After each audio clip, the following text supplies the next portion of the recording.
Salam SFD, semangat fraternitas Dina. Bagi anak-anak ibu yang belajar dari rumah, ibu harap kalian semua tetap semangat dalam mengikuti pembelajaran yang ibu bawa. Kesuksesan seseorang itu berbanding lurus dengan usaha yang kita lakukan. Maka daripada itu nakku, marilah tetap semangat dalam belajar supaya kamu akan menjadi seorang yang sukses. Tetap semangat, salam SFD.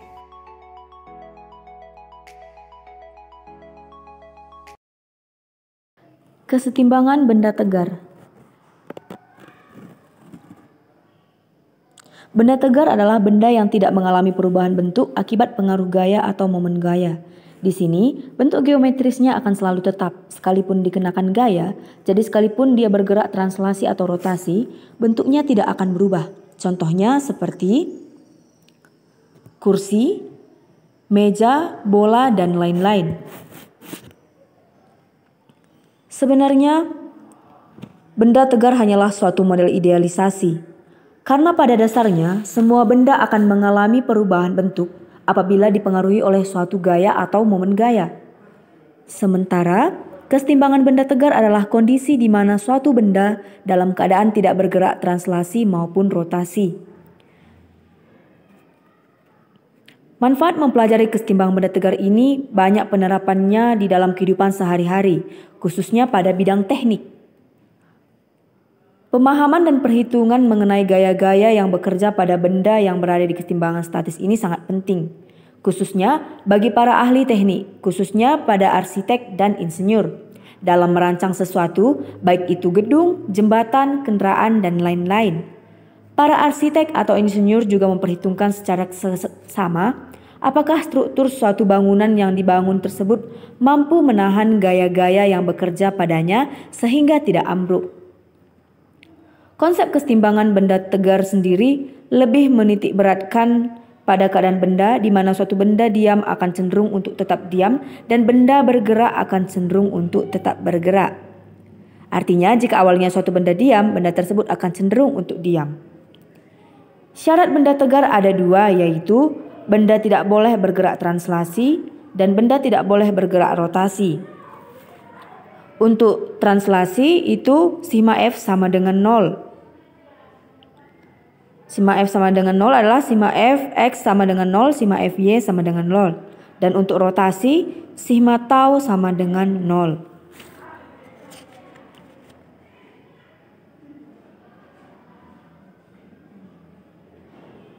Kesetimbangan benda dibedakan menjadi 3. Yang pertama adalah jenisnya stabil, sesaat setelah bergaya luar dihilangkan bergerak, titik beratnya bergerak naik. Sedangkan jenis labil tidak kembali ke posisi awal.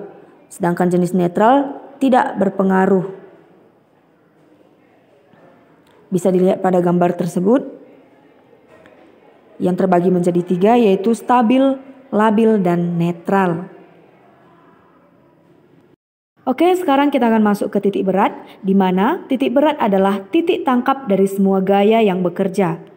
Pada suatu benda, banyak gaya yang bekerja, maksudnya gaya beratnya ya. Jadi resultannya kita buat ke dalam satu titik aja, yang kita sebut titik berat yang berada di tengah. Untuk benda simetris, titik beratnya berada di tengah-tengah, artinya hasil lipatan perpotongan lipatan itulah yang kita sebut sebagai titik berat. Titik berat terbagi menjadi 3, yang pertama adalah titik berat benda homogen pertama atau dimensi atau garis.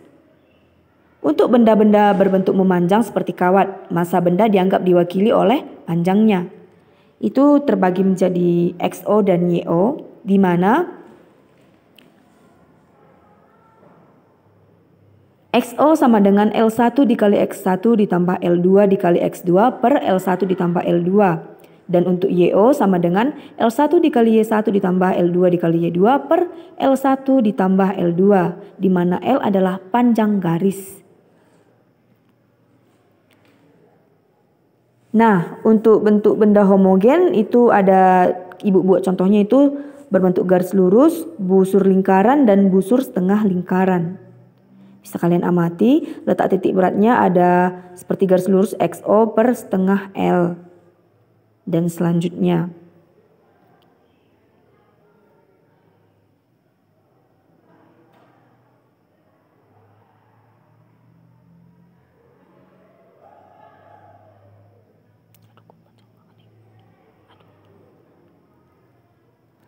Untuk yang kedua, titik berat benda homogen dua dimensi atau luasan. Jika tebal diabaikan, maka benda dapat dianggap berbentuk luasan atau dua dimensi. Titik berat gabungan benda homogen berbentuk luasan dapat ditentukan dengan persamaan XO sama dengan A1 dikali X1 ditambah A2 dikali X2 per A1 ditambah A2. Dan untuk garis Y0, A1 dikali Y1 ditambah A2 dikali Y2 per A1 ditambah A2. Perbedaan dari titik berat homogen pertama dan kedua itu yang pertama memakai I, L, sedangkan yang kedua memakai A. Dan titik berat bidang homogen diperlihatkan pada tabel berikut. Ini juga ada contoh, Ibu ambil ada 4. Yang pertama adalah bidang segitiga, yang kedua adalah jajaran genjang, yang ketiga adalah bidang juring lingkaran, dan yang terakhir adalah bidang setengah lingkaran. Bisa kalian amati berapa dia titik beratnya dan keterangannya juga sudah tertera di situ.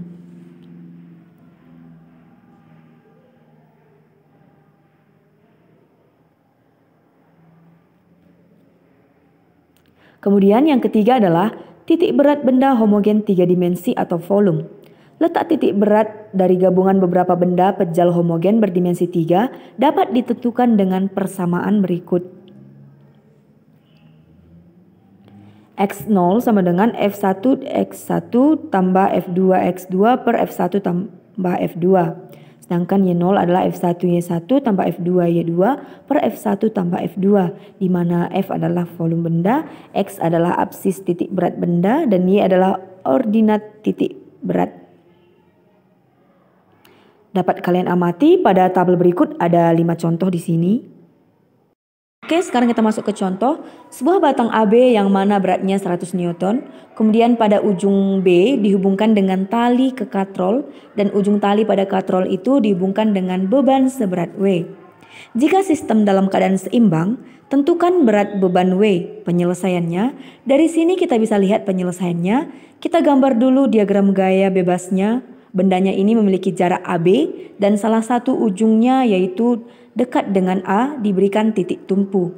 Dari sini kita bisa mendeteksi apa saja yang diketahui dari soal. Gaya berat dari batang AB ini akan berada di titik tengahnya.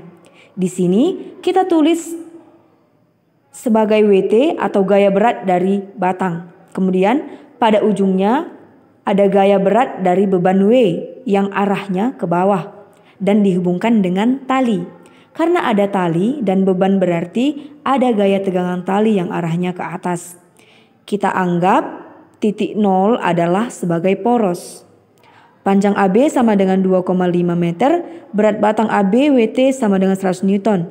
Berat batang terletak di titik pusat batang yaitu AP sama dengan PB sama dengan 1,25 M. Pada gambar terdapat dua gaya yang bekerja pada batang, yaitu tegangan tali T dan gaya berat W. Lengan momen masing-masing gaya adalah OB sama dengan 2 meter, LWT sama dengan OP sama dengan 2 dikurang 1,25 sama dengan 0,75.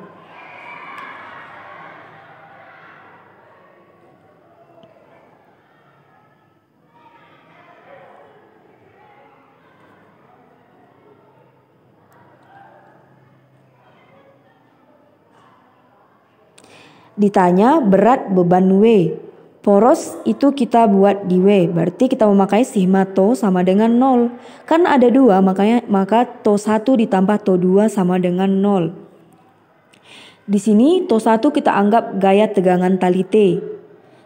Jadi kita lihat T berlawanan jarum jam, maka nilainya positif.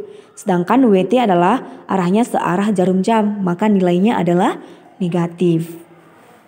Sehingga T dikali OB ditambah WT dikali OP sama dengan 0.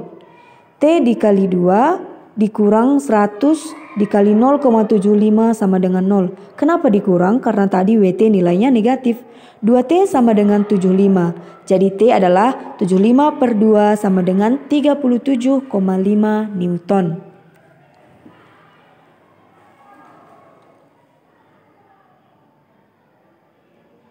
Karena massa katrol diabaikan, maka W sama dengan T sama dengan 37,5 Newton.